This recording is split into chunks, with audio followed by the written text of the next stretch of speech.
সপ্তাহে শুরু থেকেই ভাবি রবিবার কখন আসবে, কারণ রবিবার মানেই তো জমজমাটি খাওয়া দাওয়া। বেশ ঘুম থেকে দেরি করে উঠতে পারা খুব ভালো লাগে সত্যি। মানে রবিবার কখন আসবে সে অপেক্ষায় আমি থাকি, কারণ রবিবারে অনেকটা দেরি করে উঠতে পারা যায়, কারণ ওরও ছুটি থাকে সেই জন্য।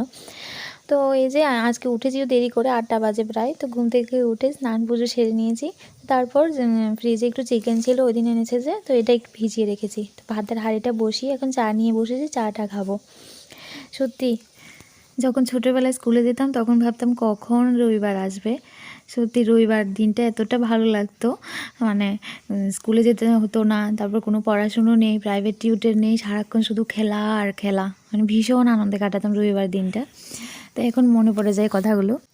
আর এখন আমার রবিবার ভালো লাগে হচ্ছে কারণ ওর ডিউটি থাকে না, একটু দেরি করে উঠতে পারা যায় সেই জন্য আর কি। আর শীতের সকালে দেখবে কার এত সকাল সকাল উঠতে ইচ্ছে করে অনেকক্ষণ 8টা 9টা পর্যন্ত ঘুমিয়ে থাকি, কিন্তু এরকম ঘুমিয়ে থাকলে তো হবে না, রান্নাবান্না তো করতে হবে তাই না। তো সেই জন্য সবসময় তো উঠেই পড়তে হয়, তো রবিবার দিন একটু দেরি করে ওঠা যায় সেই জন্য আর কি। তো ওদিকে দেখো তোমাদের দাদাভাইকে চা দিয়েছি, তোমাদের দাদাভাই না খেয়ে কী যে বলছে আমাকে, আমিও ওর সাথে কী যেন বলছিলাম, হাসছিলাম, মানে ঠিক মনে নেই কথাটা।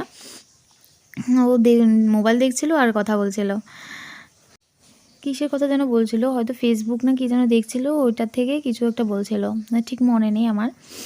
তো ছেলেকে এখনও টিফিন খাওয়ানো হয়নি, তো ওর বাবাকে বলেছি খাইয়ে দিতে, কারণ আমি টিফিনটা খেয়ে তারপর রান্নাবান্না শুরু করব।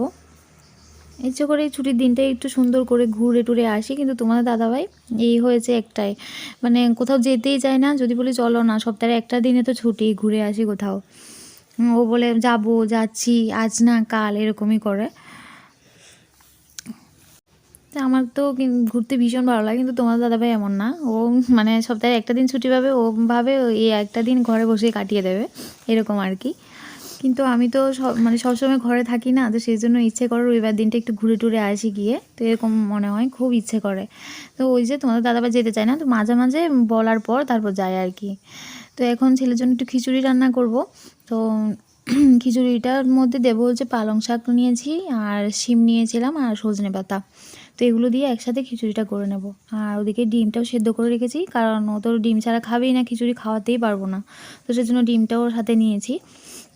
আর এভাবে খিচুড়ি খাওয়ালে না মানে খুবই ভালো। তো আমার ছেলে এমনিতে মানে সবজিটা কমই খেতে চায়, সেই জন্য ভাবি কি মানে খিচুড়ির সাথে একসাথে দিয়ে দেবো। তো সপ্তাহে একবার কি দুবার খিচুড়িটা খাওয়ানোর চেষ্টা করি। তো আজকে কুমড়ো ছিল না বলে কুমড়োটা দিতে পারিনি। এভাবে এভাবে একবারে বসিয়ে দিলে না মানে খুব সহজে রান্নাটা হয়ে যায়। তো একবারে সিটি দিয়ে 2-3টে সিটি দিলে তারপর নামিয়ে নেবো, ব্যাস হয়ে যাবে। তো বেশি কিছু দিই না, শুধু হলুদ আর নুন দেবো, আর জিরে ধনে কিছুই দেবো না, সিম্পলি। আর আমার কাছে না এই খিচুড়িটা খেতে দারুণ লাগে, কার কেমন লাগে জানি না। আমার এই যে জিরে ধনের থেকে মানে সিম্পল যে বাচ্চাদের খিচুড়ি হয় অঙ্গনওয়াড়ি স্কুলে, এই খিচুড়িটা না এতটা ভালো লাগে, ভীষণ ভালো লাগে। তো সেই জন্য আমার ছেলেকে যখন খাওয়াই মাঝে মাঝে আমিও খেয়ে নিই। তো তারপর ওর খিচুড়িটা হওয়ার পর এখন মাংসটা বসিয়েছি। মাংসটা অনেকটা ম্যারিনেট করে রেখে দিয়েছিলাম আর কি, অনেকক্ষণ।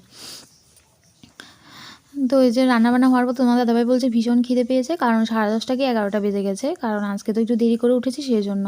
তো এখন ওকে চিকেন দিয়ে ভাতটা দিয়ে দিয়েছি, আর ছেলেকে এখন একটা অরেঞ্জটা খাইয়ে দেবো। ভাতটা খাওয়ানোর আগে খাইয়ে দেবো, যেহেতু একটু রোদ উঠে গেছে। তারপর খাওয়া দাওয়া করার পর তো তোমার দাদাভাই বলছে একটু মাথাতে তেল দিয়ে দিতে, তো সেই জন্য একটু তেলটা ম্যাসাজ করে দিচ্ছিলাম।